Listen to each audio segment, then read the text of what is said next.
Assalamualaikum. Welcome to Study Zone. Our today lecture is about fate maps. First of all, we will take introduction of fate map. Then we will discuss about different types of fate maps like amphibians, reptiles, birds, etc.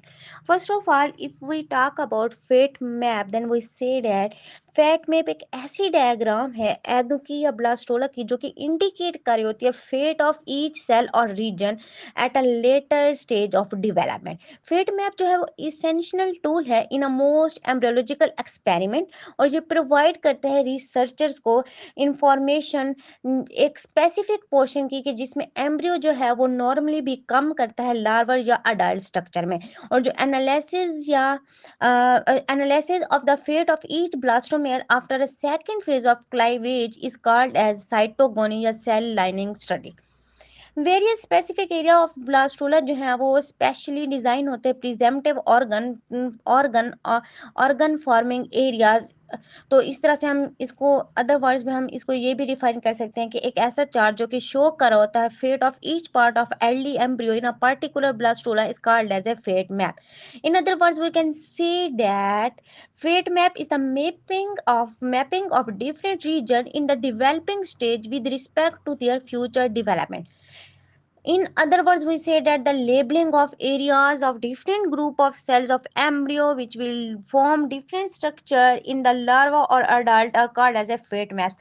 यानी fate map को हम different languages में different तरीके से इस तरह से describe कर सकते हैं। तो यहाँ पे कुछ टेक्निक्स हैं जिनको देखते हुए या मेथड्स को यूज करते हुए हम फेट मैप की कंस्ट्रक्शन करते हैं।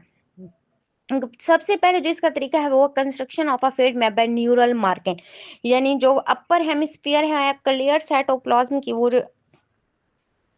वो प्रोवाइड करेगी एक प्रोस्पेक्टिव एपिडर्मल एक्टोडर्म जिसे कहा जाएगा एक्टोप्लाज्म। और जो ग्रे क्रिसेंट एरिया है डिफरेंशिएट होकर बनाएगा प्रोस्पेक्टिव नीरो एक्टोडर्म या फिर नोटोकार्ड। और जो पोस्टीरियो वेंट्रिकल एरिया है ये येलो क्रिसेंट को बनाएगा जो कि फिर फर्दर प्रोस्पेक्टिव मीजोडर्म है और इसे मीजोप्लाज्म कहा जाएगा। लेटर स्टडी ये भी शो करते हैं कि साइटोप्लाज्म जो है इसके अंदर मसल स्पेसिफिक ट्रांसक्रिप्शन फैक्टर होते हैं और इस फैक्टर को मैचो कहा जाता है। और ये जो ट्रांसक्रिप्शन फैक्टर है ये एग साइटोप्लाज्म से आता है और किसी ब्लास्टोमेयर में ये जो फैक्टर है वो उनके मसल सेल बन जाते हैं। और जो डार्क ग्रे यॉर्क एरिया है वो प्रोस्पेक्टिव एंडोडर्म जाके बनता है।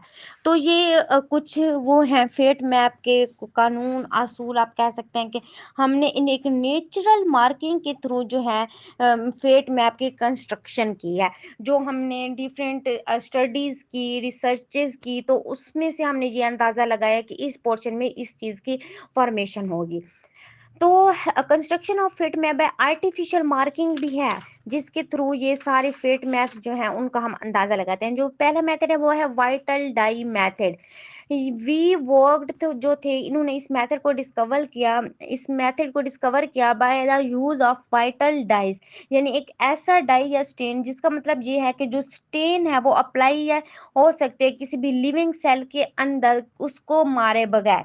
For example vital red Janus green जो कि फिर रिटेन्ड होती है इन कंसिडरेबल पीरियड्स में और इसमें नो वे इंटरफियर नहीं हो रहा होता नॉर्मल वे ऑफ डेवलपमेंट में। और ये जो मेथड है ये कंसिस्ट कर होता है applying a small piece of agar or cellophane जो कि स्टेन्ड होती है इन वाइटल डाई जैसा कि नाइल ब्लू सल्फेट या न्यूट्रल रेड जो है जेनस ग्रीन या फिर बिस्मार्क ब्राउन।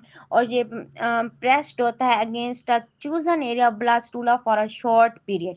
ये प्रोसेस इसने क्या किया था इसको थोड़ा हम डिस्कस करते हैं कि जो डाई है उसने डिफ्यूज किया था from a piece of agar या सेल फोन फ्यू मिनट्स के अंदर जो ब्लास्टोमेयर है वो कम हो गई into a distinctive colouration for a several days. इसके बाद इसने मार्किंग की सेवरल एरिया की जो कि फिर पॉसिबल हुए by follow the movements of a gastrulation by a continuous observation.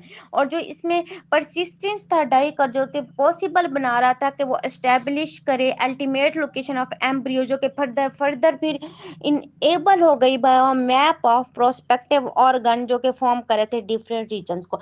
Vital dye staining method में जो प्रोस्पेक्टिव ऑर्गन रीजन्स हैं मैप्स के या फेट मैप के वो मेड होते हैं by number of vertebrate species. तो इस तरह से उसने फिर फ्लोरेसेंट डाइज का भी यूज किया इस मेथड के लिए कि फ्लोरेसेंट डाइज जो है वो एक वाइटल डाइज के तौर पर एक्ट किए, यानी फ्लोरेसेंट डाइज जो है क्योंकि ये बहुत इंटेंस कैपेसिटी के होते हैं, तो इनको जब इंजेक्टेड किया गया इंडिविजुअल सेल के अंदर, तो उन्होंने प्रोजेनिली ऑफ दीज सेल्स को उनकी डिवीजन में लेटर स्टेज में डिटेक्ट किया।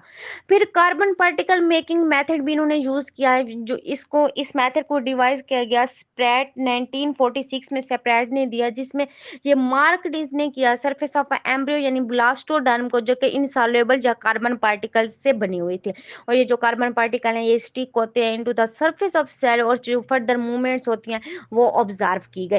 रेडियो एक्टिव मार्कर मेथड भी इसमें यूज किया गया, यानी रेडियो एक्टिव सब्सटेंस जैसा कि ट्राइटेटेड थायामाइडिन C14P22, ये सारे जो है इनको यूज किया गया, जिसमें ये जो एरियाज ऑफ एम्ब्रियो की फॉर्मेशन कर रहे थे, और जिसमें इसमें टेक्निक जो है वो इन्वॉल्व करी थी labelling of blastomere radio active marker में, और फेट मैप्स जो है इन्होंने इसके प्रिपेयर किया डिफरेंट, जैसे कि जेब्रा फिश हो गई, फ्रॉग, मॉस, चिकन, इनके फेट मैप या जेनेटिक मैप जिन्हें हम कहते हैं वो इसने डिस्कवर किए।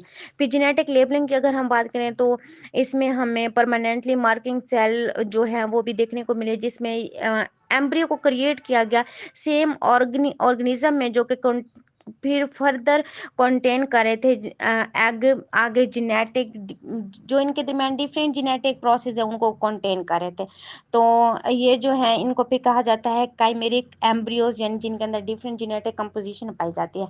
अगर हम fate map of typical chordate blastula की बात करें तो जो प्रिजम्पटिव एरियाज होते हैं वो कॉर्डेट ब्लास्टुला में प्रेजेंट होते हैं, और इनके अंदर एक ब्रॉड एक्टोडर्मल एरिया जो है एनिमल हेमिस्फीयर में वो प्रेजेंट होता है, और स्मॉलर एक्टोडर्मल एरियाज जो हैं वो ब्लू होते हैं एपिडर्मल एक्टोडर्म के, और एक जो है वो क्रिसेंट एरिया जो है वो नीरो एक्टोडर्म के ब्लू भी प्रेजेंट होता है। इसके अलावा मोस्ट ऑफ द यॉर्क जो है वेजिटल हेमिस्फीयर में ब्लास्टोडर्म में ब्लास्टोमेयर्स में वो कलेक्टिवली फॉर्म करते हैं एंडोडर्म। जो कैरियोल मार्जिन होता है नोटोकॉर्डेटा का वो एक स्मॉल टिप होता है ब्लास्टोमेयर्स का, जिन्हें प्री कॉर्डियल प्लेट रीजन कहा जाता है, और रीजन जो है वो गिव राइज करता है हेड मेसोडर्म को।